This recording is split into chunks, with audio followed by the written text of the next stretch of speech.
Hi, today I want to talk about your mind and how to use it better. If you want to know how to make better use of your mind, then stick around.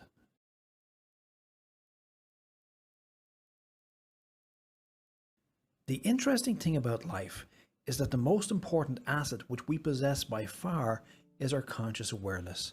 No conscious awareness means no meaningful life. However, most of us have no understanding of how the mind works. So how then can we make our mind work better when we do not understand how it works in the first place? And science is not of much help here either, since even the most advanced scientific instruments only measure brain activity, but little more than that. A scientist can tell you where your speech center is, or your auditory center, but they cannot tell you what the meaning of life is, or how to tune your brain up to deliver peak performance. So instead, we have to rely upon depth psychology and its findings. Depth psychology is about the study of the human mind from a practical perspective. Psychologists and psychotherapists observe people and attempt to put together theories that may explain their behavior. These theories could of course be wrong to a certain degree, but they're probably reasonably close to the actual reality of who we are. What modern psychology tells us is that we have at least two minds and many subpersonalities. Our ego mind, the self, the person now watching this video, is your conscious self. You have been influenced by certain belief systems, cultural values, life experiences, and of course your own native intelligence. You are capable of independent thought, and like it or not, you are at the helm of the ship. The other branch of your mind is called the subconscious mind, and this is the self that lies below conscious awareness. The subconscious mind has no personality as such, although many subpersonalities live in your subconscious mind. Your subconscious mind looks after all sorts of small yet important details, such as breathing and maintaining heart rate, for example. Also, the subconscious mind never sleeps and never tires. If you can get the subconscious mind working for you, great things will be achieved. But the subconscious mind is pretty dumb. It simply follows whatever instructions you send it, and it is easily programmed early in life by whatever predominant environmental factors were present in and around you. During the first 8 years of life, the conscious personality is grown and the subconscious is programmed. The greatest challenge that we face as human beings is that our subconscious mind is largely programmed with irrelevant and useless information and a bunch of self-defeating beliefs. The first challenge we have with learning to use our mind is to get our subconscious on our side. The reason for this is because the subconscious mind is very powerful. You may have had the experience of working late or studying hard and finding out that night that you were dreaming about your work or your studies.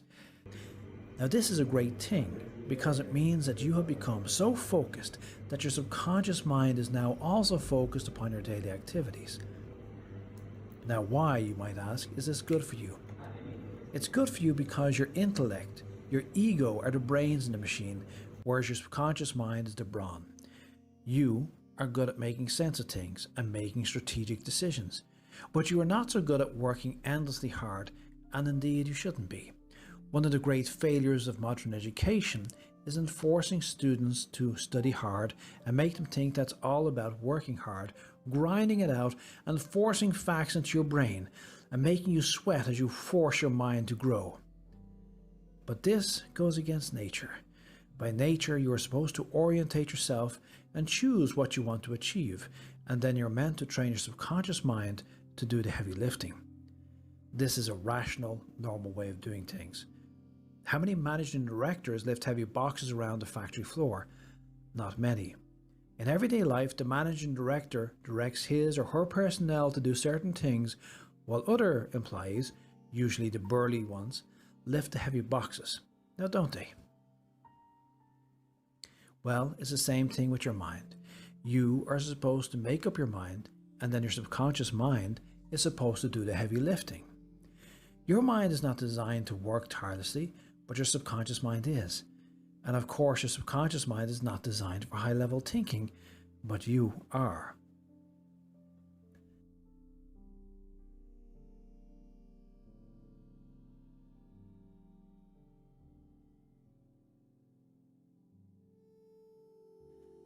The key to understanding your subconscious mind and how it operates is the paradigm.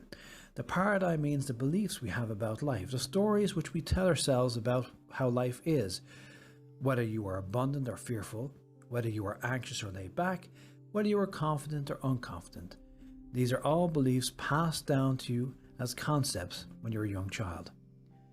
The trouble here is that the young child simply accepts whatever they are told, and the adults around us are often parroting negative beliefs which they picked up from their elders when they were kids.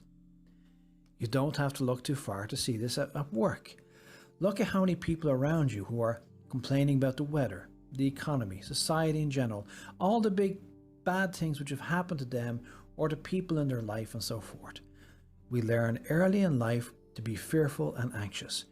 Our elders say things like life is hard and life is competitive. And behind this lies beliefs that are putting into young kids fear and lack. So if you want to command your subconscious mind, if you want to get it working for you, then you have to shift your paradigm.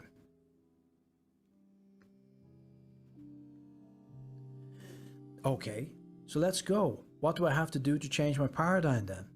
I hear you say. Well, it's not quite that simple, as there's one tiny little thing that you have to fix before you can change your paradigm, and this is your inner critic.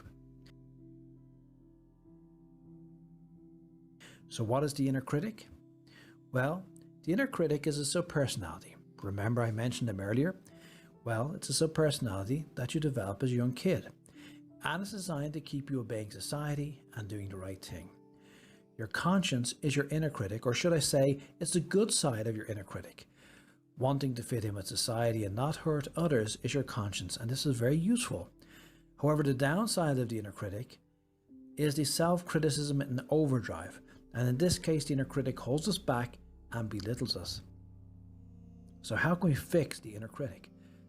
The inner critic has to be put back in its box, and to do so we have to work on reducing it, making it smaller, as we cannot destroy it. That just won't work. Rather, we have to reduce it, and also we need to boost ourselves a little along the way.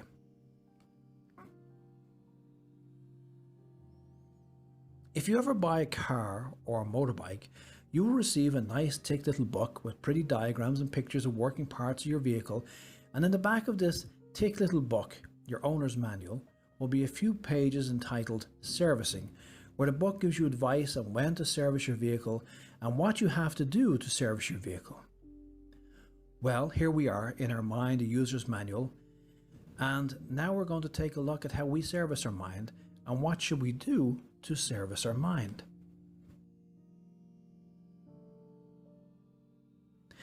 First of all, unlike a car or a bike, you have to service your mind every day.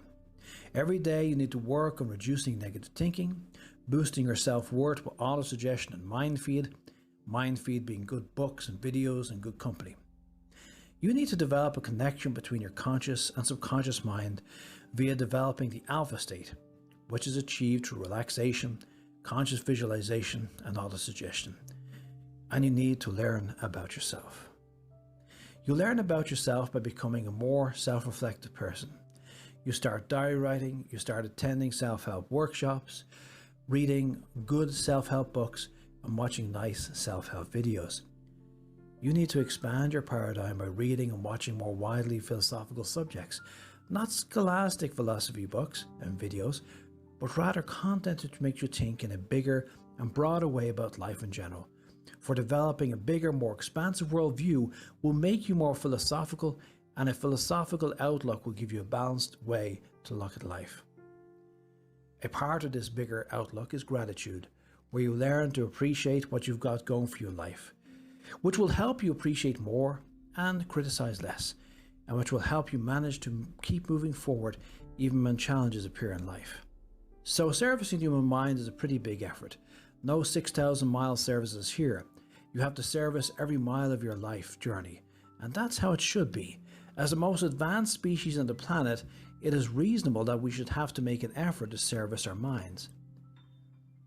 If you look around this channel, you'll find many resources which will help you to boost yourself and reduce the inner critic and so forth. So feel free to look around.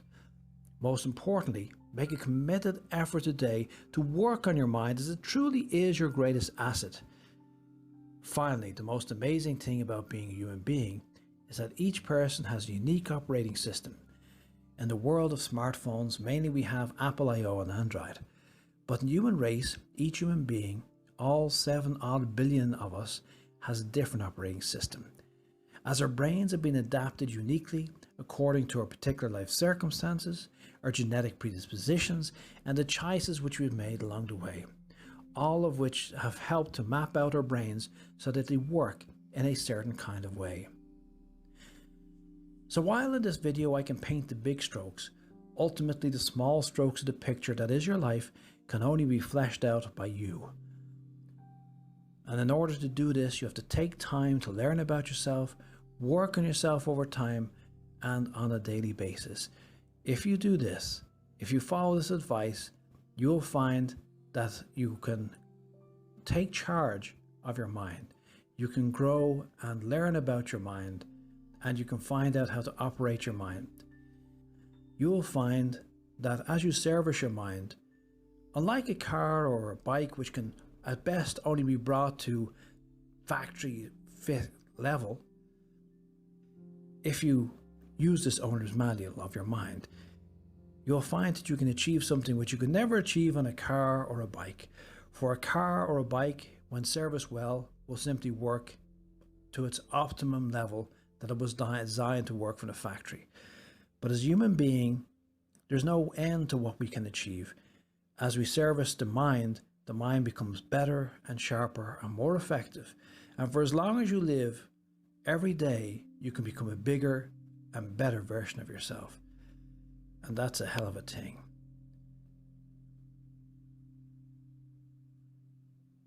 I hope you enjoyed this video. Please like and subscribe to the channel if you like it. And I'll talk to you next time.